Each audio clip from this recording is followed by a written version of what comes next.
মাত্র 5 মিনিটের মাদ্রাসা কুরআন ও হাদিসের আলোকে। 1 নম্বর মুহারামুল হারাম। নাম্বার 1 ইসলামের ইতিহাস। আল্লাহ তাআলা কলম সৃষ্টি করেছেন।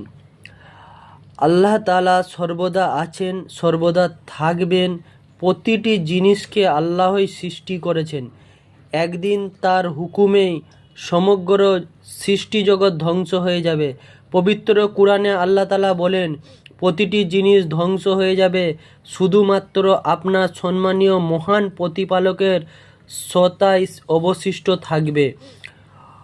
সূরা রহমান 26-27 এটা আছে। হযরত উবাদা ইবনে সামিত রাহমাতুল্লাহ আলাইহি বর্ণনা করেন, রাসূলুল্লাহ সাল্লাল্লাহু আলাইহি ওয়াসাল্লাম বলেছেন, এই জগতের সমস্ত বিষয়ের মধ্যে সর্বপ্রথম আল্লাহ তাআলা কলম সৃষ্টি করেছেন এবং